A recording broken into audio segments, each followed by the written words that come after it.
तू तो अतीव अद्भुत प्रभाव वाली है।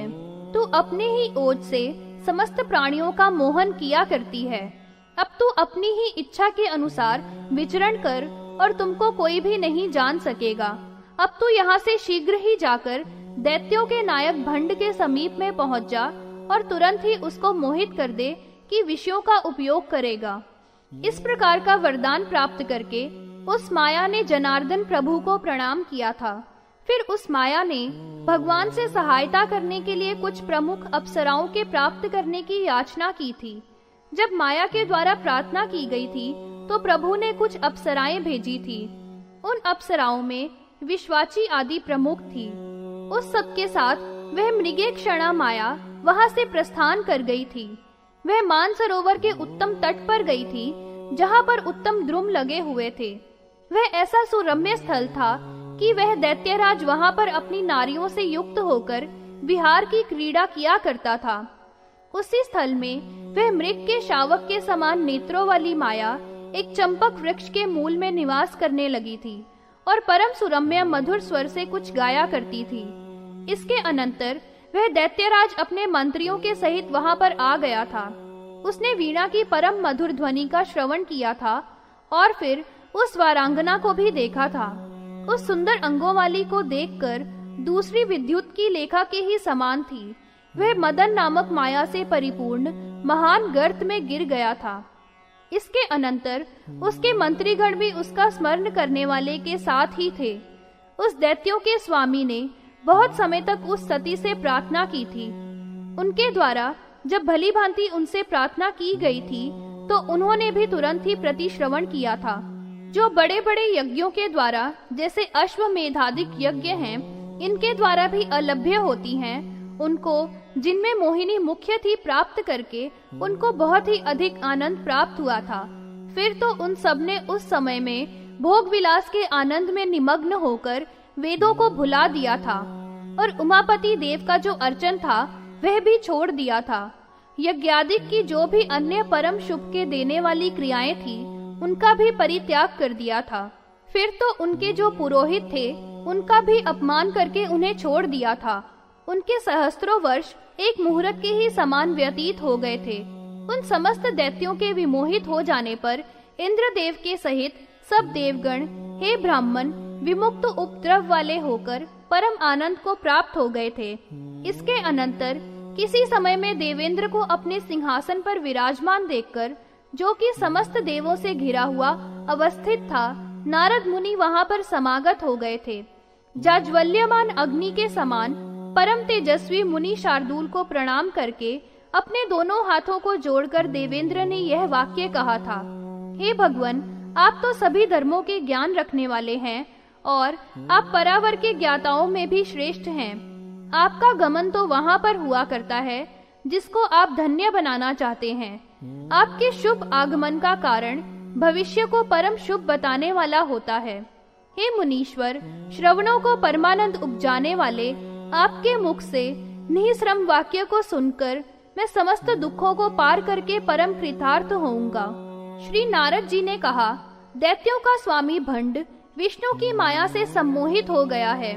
उसके द्वारा विमुक्त हुआ वह तीनों लोकों को दूसरी अग्नि के ही समान दहन करता है। वह तेजों से, अस्त्रों से और माया के बल से आपसे भी अधिक है। उस अत्यधिक बलवान के तेज का अपहरण अवश्य ही करना चाहिए।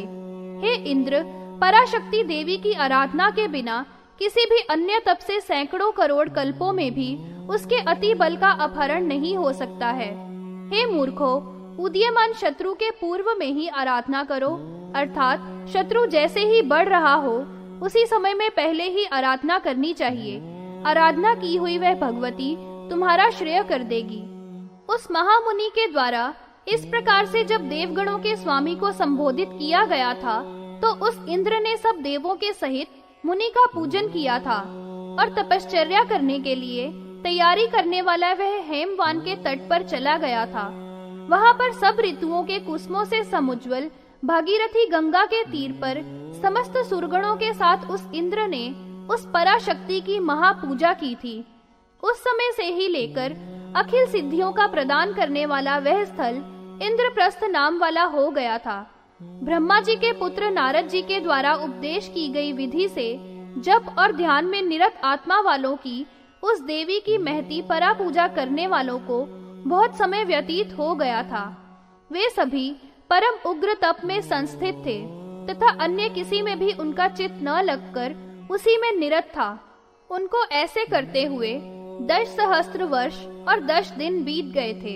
इधर महामती भृगु उन समस्त दैत्यों को मोहित देखकर वे भंडासुर के समीप में पहुँचे थे और उससे पुरोहित जी ने कहा था, हे राजेंद्र, आपका ही समाश्रय लेकर सदा ही सब दानवगण निर्भय होकर तीनों लोकों में चरण किया करते हैं और अपनी इच्छा से ही विहार करते हैं। हरि भगवान तो आपकी पूर्ण जाति का ही हनन किया करते हैं और सदा सबका विनाश करते हैं।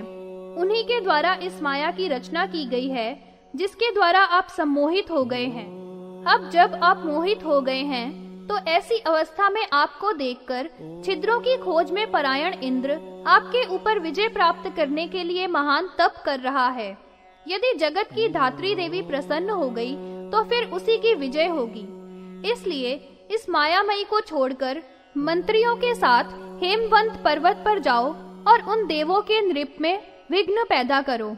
श्री गुरुदेव के द्वारा जब इस रीति से कहा गया था तब दैत्येंद्र ने अपना उत्तम पर्यंक त्याग दिया था और वृद्ध मंत्रियों को बुलाकर भी सब कह सुनाया था।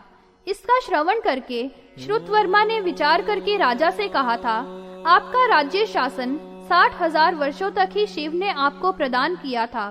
हे वीर, अब तो उतने समय से भी अधिक समय व्यतीत हो चुका है और अनेकों वर्ष निकल गए हैं। यह समय तो भगवान शिव के द्वारा ही दिया गया था। अब इसका कोई भी प्रतिकार नहीं किया जा सकता है। अब उनके ही अभ्यर्चन के बिना यह राज्य का रहना असंभव है और इसका कोई भी प्रतिकार नहीं हो सकता है। यह तो काल है, इसमें तो सुख और दुख का भोग करना होगा। इसके अनंतर जो भीमकर्मा नाम वाला मंत्री था उसने कहा, जहाँ तक बल है शत्रु की कभी भी उपेक्षा नहीं करनी चाहिए। हम लोगों के द्वारा जब क्रिया का विघ्न किया जाएगा तो ऐसा करने पर आपकी ही विजय होगी। हे महाराज, आपके युद्ध में परों के बल के हरण करने वाली विद्या भगवान शिव ने ही प्रदान की है, इसलिए आपकी सदा ही विजय होगी। दानवों के नायक भंड ने उसके वाक्यों को मान लिया था और सेनाओं के साथ वह निकलकर हेमवत के तट पर चला गया था। जगदम्बिका ने तपश्चर्या के अंदर विघ्न डालने वालों को देखा था।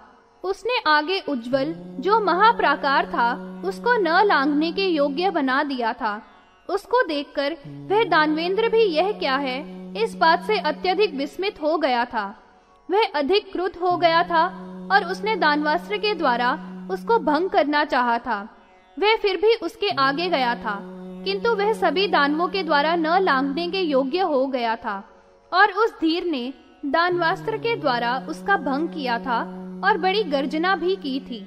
बारंबार ऐसा करने से वह भस्म फिर समुत्पन्न हो गई थी और उपस्थित हो गई थी।